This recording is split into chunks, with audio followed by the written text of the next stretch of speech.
Hi, in this lecture we'll talk about the sociological perspective. What do we mean with this? And how can you use this perspective? Let's take the example of obesity.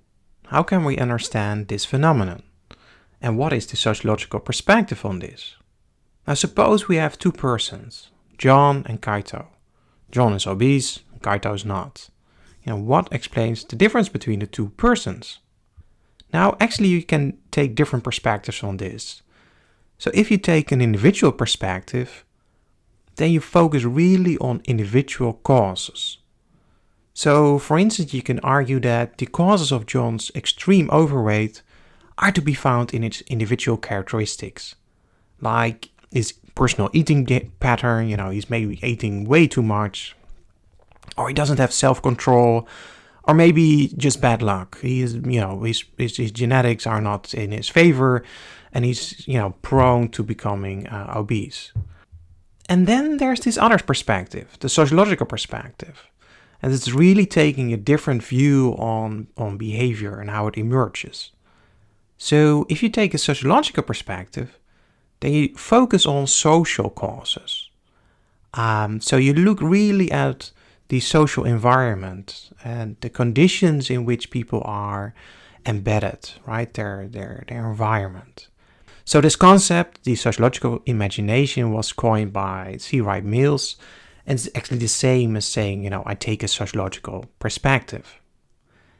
So, if you apply it to the example we were talking about, then you might say that, from a sociological perspective, John and Kaito are maybe typical outcomes in a certain context, right? It might be that John is living in the US, and we know in the US there's a very high rate of overweight and obesity, whereas Kaito might live in Japan, and Japan, we know there are not so many people obese and overweight over there. So that's really taking a different perspective on behavior. So you can look it up for yourself. Over here, you see the differences in overweight and obesity across countries. And what you see, for instance, is that in the US, 67% of the population is overweight.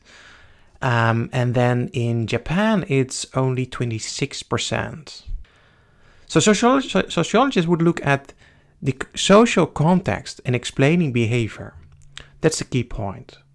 And then I would also say, well, social context, they can change over time. The country is not a static entity or something. And so, if you look at overweight once more, then you can also see that, in different countries, there's a huge change in overweight over time, in just a very short period of time. So if you take an individual perspective, really focus on the individual and individual characteristics causing his or her behavior.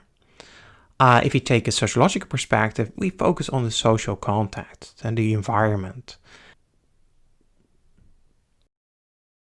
So this brings us to another insight, namely that social context can refer to many different things. So if you want to take the sociological perspective, you look at the social context, but what does that mean? And so you can think about this in a certain multi-level way, right? So you have pupils who are going to the same school, they're exposed to the same social environments, right? In this case, P1 and P2 go to school 1.